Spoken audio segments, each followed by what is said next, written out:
सभी सखियों को राधे राधे। आज हम आश्विन मास की कृष्ण पक्ष की एकादशी की कथा को श्रवण करेंगे। इस एकादशी का नाम इंदिरा एकादशी है। इस एकादशी के व्रत करने से समस्त पाप नष्ट हो जाते हैं और नरक में गए हुए पितरों का उद्धार हो जाता है।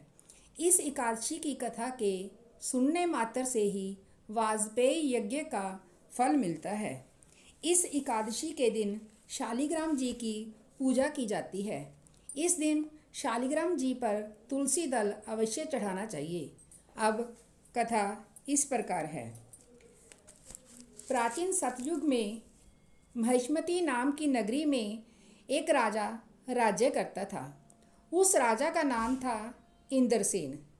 एक समय जबकि राजा अपनी राजसभा में सुखपूर्वक बैठा था, महर्षि नारद आकाश मार्ग से उतरकर वहां आए। राजा ने महर्षि के आने का कारण पूछा। महर्षि नारद बोले, हे राजन, आपके राज्य में सब कुशल हैं। मैं आपकी धर्मपरायणता देखकर अत्यंत प्रसन्न हूँ। तब राजा बोला, हे महर्षि, आपकी कृपा से मेरे राज्य में सब कुशल पूर्वक हैं।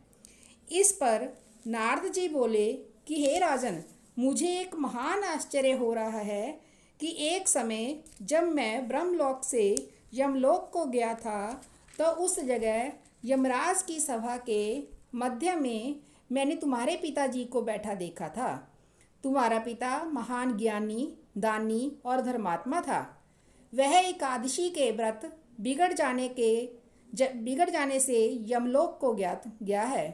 तुम्हारे पिता ने मुझसे तुम्हारे लिए एक समाचार भेजा है कि यदि मेरा पुत्र इंद्रसेन आश्विन मास के कृष्ण पक्ष की इंदिरा एकादशी का व्रत करे और उस व्रत का फल मुझे दे दे तो मेरी मुक्ति हो जाए। इस लोक से छूटकर मैं स्वर्ग लोक में वास करूं। जब राजा ने महर्षि नारद जी से ऐसे वाक्य को सुना तो उन्हें बहुत दुख हुआ। तब नारद जी ने कहा, हे राजन, यदि तुम आलस्य रहित होकर इस एकादशी का व्रत करोगे तो तुम्हारे पिताजी अवश्य ही स्वर्ग को जाएंगे।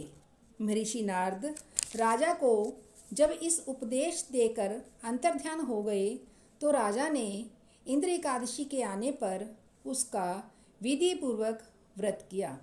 बंधु बांधव सहित इस व्रत के करने से आकाश से पुष्पों की वर्षा हुई और राजा का पिता यमलोक से गरुड़ पर चढ़कर स्वर्ग को गया। राजा इंद्रसेन भी एकादशी के व्रत के प्रभाव से इस लोक में सुख भोग कर अंत में स्वर्ग लोक को गया। इस कथा के सुनने मात्र से ही मनुष्य के सब पाप नष्ट हो जाते हैं और अंत में मनुष्य स्वर्ग लोक में वास करता है। राधे राधे।